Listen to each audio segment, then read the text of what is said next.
After the Great War, everyone thought Britain was heading for an era of peace and stability. Well, that's not what happened, not even close.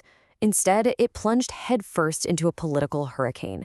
We're talking 3 massive, earth-shaking general elections in just 3 years that would shatter the old order, destroy a political giant, and forge the battle lines for the rest of the century. This is the story of that 3-year storm, and really how it made the Britain we know today. So this is the moon at the very top of government back in 1922. It's not unity, not at all. It's this deep personal distrust. And the man feeling this, Stanley Baldwin, he was seen as a pretty minor player in the ruling coalition. But this quiet man, well, he was about to light the fuse on a political explosion. And that explosion started right here, with the first election in our story, November 1922. Now, this wasn't just another vote. This was the first huge crack appearing in the foundations of the old political world. Okay, so this chart tells 2 stories. On the surface, yeah, it looks like a clear win for the Conservatives. But the real story, the one that tells you what's coming, is hidden in those other numbers. The Liberal Party, once this absolute powerhouse, is totally fractured, split into these warring factions under their leaders, Asquith and Lloyd George. And then look at Labour. Suddenly, they're the second biggest party. You can just feel it, right? The old world is cracking, and a new one is banging on the door. So what caused this election? It wasn't a policy debate. It was a person. It was a single, dramatic moment of rebellion. In a private meeting for Conservative MPs at the Carlton Club, Stanley Baldwin gets up and just defies his own leadership. He demands they break from the coalition and fight the election alone. And it worked. It was a total mutiny. The coalition shattered, and the Prime Minister, David Lloyd George, had no choice but to resign. And out of all that chaos, who emerges? Stanley Baldwin. First as Chancellor, and then just a few months later as Prime Minister. I mean, nobody really knew who he was. One source said he simply destroyed Lloyd George and circumstance supplied the rest. So what does this mystery man do now that he's got all this power? He goes all in on one huge, very controversial idea: protectionism. Baldwin was completely convinced that the only way to fix Britain's awful unemployment problem was to start taxing foreign imports. The idea was to protect British jobs and British industry. It was a radical plan for a really desperate time. But here's the thing, his party hadn't won the 1922 election promising to do that. So in a move that was either incredibly honest or completely insane, Baldwin decides he needs the country's permission. Just 1 year after the last election, he calls another one, a snap election, all riding on this single divisive issue. It was a massive, massive gamble. And let me tell you, that gamble backfired big time.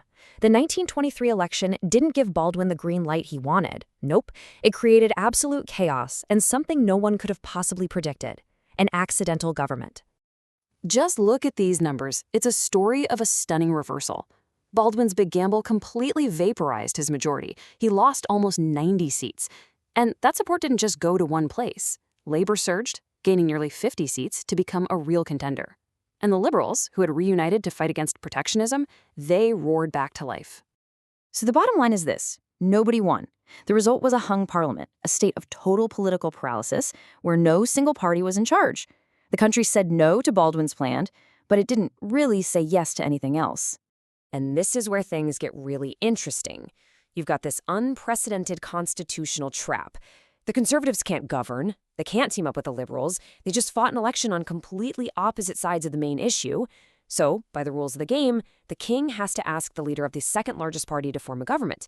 And that party was Labour, for the very first time in British history. Now, this moment was Labour's historic arrival, for sure. But it was also the beginning of the end for the Liberal Party. Even while they were gaining seats, the ground was just crumbling right out from under them. So let's do a little autopsy and see how this political giant really collapsed. Their collapse was pretty much a perfect storm.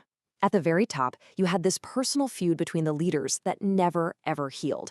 It left the party totally broken.